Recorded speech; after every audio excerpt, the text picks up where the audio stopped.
نحمده ونصلي على رسوله الكريم أما بعد فأعوذ بالله من الشيطان الرجيم بسم الله الرحمن الرحيم يا أيها الذين آمنوا قوا أنفسكم وأهليكم نارا وقودها الناس والحجارة صدق الله العظيم. قال النبي صلى الله عليه وسلم كل مولود يولد على الفطرة فأبواه يهودانه وينصرانه ويمجسانه أو كما قال علیہ الصلاۃ والسلام. عزیز دوستوں، بزرگوں، قرآن مجید کی آیت اور حدیث پاک کی روشنی میں جو بات عرض کرنی ہے وہ ہے اولاد کی تربیت، اولاد کی فکر کرنا، والدین کی اولاد کے سلسلے میں کیا ذمہ داری ہے، اس بات کو ہم سمجھیں گے. قرآن مجید کی جو آیت تلاوت کی اس میں اللہ تعالیٰ فرماتے ہیں یا ایھا الذین آمنو، اے ایمان والو، قوا انفسکم، اپنے آپ کو بچاؤ، واہلیکم، اور اپنے گھر والوں کو بچاؤ. کس سے؟ نارن، آگ سے، جہنم کی آگ سے. وقودها الناس والحجارہ، جس کا ایندھن انسان اور پتھر ہوں گے. جب آگ جلائی جاتی ہے تو پہلے چھوٹی پتلی باریک لکڑیوں کو ڈالا جاتا ہے، پھر جب آگ بھڑک جاتی ہے اس کے بعد بڑی لکڑیوں کو ڈالا جاتا ہے. جہنم کی آگ جب بھڑکائی جائے گی تو اللہ تعالیٰ لکڑیوں کو نہیں ڈالیں گے بلکہ انسانوں کو ڈالیں گے. اور جب آگ بھڑک جائے گی تو پھر نافرمانوں کو، کافروں کو جہنم کے اندر ڈالا جائے گا.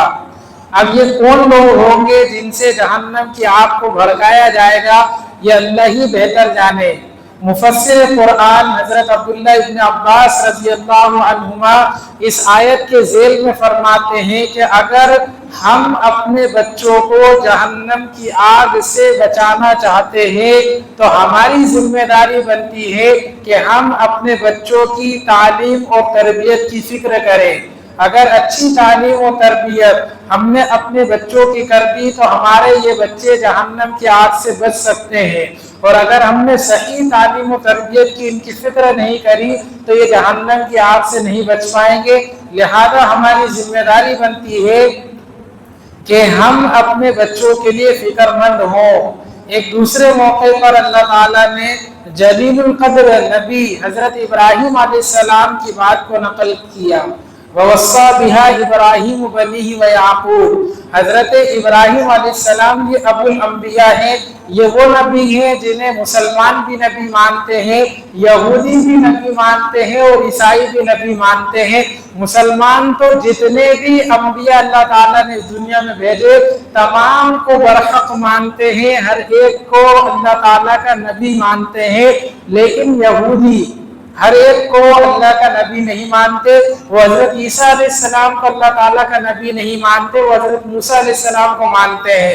اسی طرح عیسائی یہ حضرت عیسیٰ علیہ السلام کو مانتے ہیں لیکن حضرت موسیٰ علیہ السلام کو نہیں مانتے. لیکن حضرت ابراہیم علیہ السلام وہ نبی ہیں جنہیں مسلمان بھی نبی مانتے ہیں، یہودی بھی نبی مانتے ہیں اور عیسائی بھی نبی مانتے ہیں.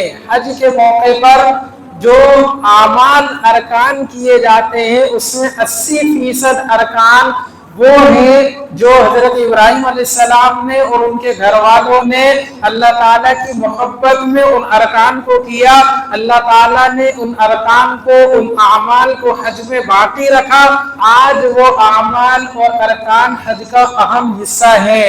حضرت ابراہیم علیہ السلام کی باتوں کو اللہ تعالیٰ نے مختلف مقامات میں قرآن مجید میں نقل کیا ہے کہ فلاں موقع پر ہم نے اس طرح آزمایا، فلاں موقع پر اس طرح آزمایا. تو یہ بہت بڑے اور جلیل القدر نبی ہیں. ان کی بات کو اللہ تعالیٰ قرآن مجید میں نقل کر رہے ہیں. جب ان کا آخری وقت آیا، جب وہ اس دنیا سے رخصت ہونے لگے تو انہوں نے اپنے بچوں کو بلایا اور بلا کر فرمایا ان کے بچے کون ہیں؟